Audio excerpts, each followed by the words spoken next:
बिस्मिल्लाहिर्रहमानिर्रहीम। अस्सलाम वालेकुम टू ऑल स्टूडेंट्स। जैसा कि आज ग्रुप स्टूडेंट्स में बगैर कली वाली शलवार की इंफॉर्मेशन ली जा रही है, स्टूडेंट्स अपना अपना बना रहे हैं। जैसा कि तो अभी फर्स्ट स्टूडेंट्स है, इससे मालूमात ली जा रही है। तो बेटा, शलवार में कुल कितने पैमाइश होते हैं? पैमाइश 7। कौन कौन से? लंबाई, अर्ज, हिप, मोरी, आसन। हाँ, तो ये 7 तो ना हुए, 7 कहाँ हैं बताएं। हाँ, दूसरी नेक्स्ट स्टूडेंट्स साइड पे होते हैं यहाँ पर। नेक्स्ट स्टूडेंट से पूछा जा रहा है बगैर कली वाली शलवार का साइज़। हाँ बेटा, लंबाई कहाँ से कहाँ तक होगी? इंची टेप के ज़रिए बताएं, रख के जल्दी से। इसके बाद आसन का साइज़ आसन की साइज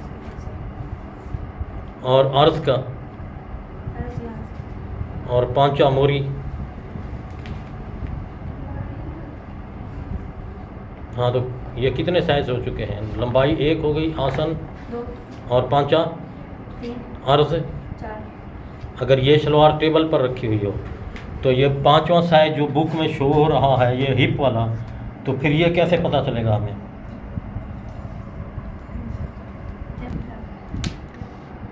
जिस्म का साइज़ औरत शलवार पहन के आई हुई है तो फिर हिप राउंड में पैमाइश की जाएगी। अभी नेक्स्ट स्टूडेंट से साइज़ के हवाले से इंफॉर्मेशन ली जा रही है।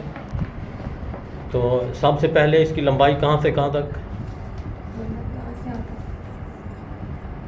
और आसन, आसन यहाँ से यहाँ तक। अर्ज, अर्ज यहाँ से यहाँ तक। पांचा, पाँचा यहाँ से यहाँ तक। हिप, हिप अगर और में शलवार पहने हो तो उसके इंची टेप राउंड करके फिर नाप लेना। टेबल पर शलवार हो तो फिर हिप नापने की ज़रूरत नहीं है। अभी मेन और ख़ास सबक पूछा जा रहा है स्टूडेंट से। ये शलवार बेटा टेबल पर पड़ी हुई है तो आपने आसन पे मैच किया है, कहाँ से कहाँ तक है ये? यहाँ से यहाँ तक। हाँ, तो अगर ये टेबल पर ना हो तो फिर ये पहन के कोई औरत आपके पास आए, फिर आप उसका आसन कटने के वक्त कैसे मालूम करेंगी, कैसे आसन पैदा करेंगी? जिसम आसन हिप का हिस्सा 1 और 3 हिस्सा जमा 6 से। कहाँ लिखा हुआ है? यहाँ पे। हाँ, क्या लिखा हुआ है? हम जिसम आसन हिप का 3 एक हिस्सा जमा 6 से। फिर जितनी इसकी हिप आएगी उसका तीसरा हिस्सा करेंगे और उसमें 6 से प्लस करेंगे तो वो पूरी आसन हमारे पास मौजूद हो जाएगी, आ जाएगी। हाँ, आप बताएं बेटा।